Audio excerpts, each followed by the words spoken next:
স্বচ্ছ, তারপর জবাবদিহিমূলক এবং হচ্ছে যে একটা সবার অংশগ্রহণমূলক একটা ডাকসু হবে, সেটাই আমার প্রত্যাশা। এখন জিতা হারা, কে প্রার্থী হবে কে প্রার্থী হবে না, এগুলো তো ডিফারেন্ট ব্যাপার। গত ডাকসুর সময় আমরা যেটা দেখেছিলাম 19 সালে, একটা খুবই উৎসবমুখর পরিবেশ ছিল। সব স্টুডেন্টের জন্য, যারা ভোট দিবে তাদের জন্য অত্যন্ত আনন্দদায়ক এবং একটা ফেস্টিভ মুড ছিল। আবার যেই স্টুডেন্টরা আপনার প্রার্থী হয়েছিল তাদের জন্যও কিন্তু এক ধরনের একটা ডিসকাশনের সুযোগ তৈরি করে।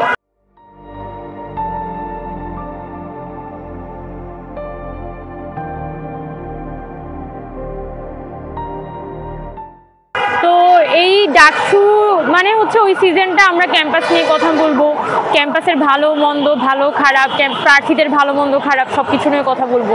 তো ওই ধরনের একটা খুবই গণতান্ত্রিক একটা পরিবেশ কিন্তু ক্যাম্পাসে বিরাজ করে। তো যে কোনো গণতান্ত্রিক দেশে এটা খুবই গুরুত্বপূর্ণ।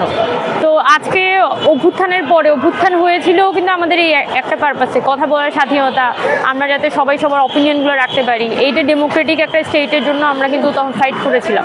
তো আজকে 1 বছর পর ফাইনালি যখন আমরা একটা ডাকসুর আলোর মুখ দেখেছে, তফসিল ঘোষণা হয়েছে, তো আমরা যেটা এক্সপেক্ট করব যে ওই যে একটা গণতান্ত্রিক পরিবেশ আমরা সবসময় এক্সপেক্ট করি ক্যাম্পাসগুলোতে থাকবে, সেই গণতান্ত্রিক পরিবেশটাই এই ডাকসুর সময় আমরা একইভাবে দেখতে পারবো। এবং এটাই আর কি, এটাই আমি এক্সপেক্ট করি যে সবাই মিলে যাতে একটা সুন্দর ডাকসু হয়।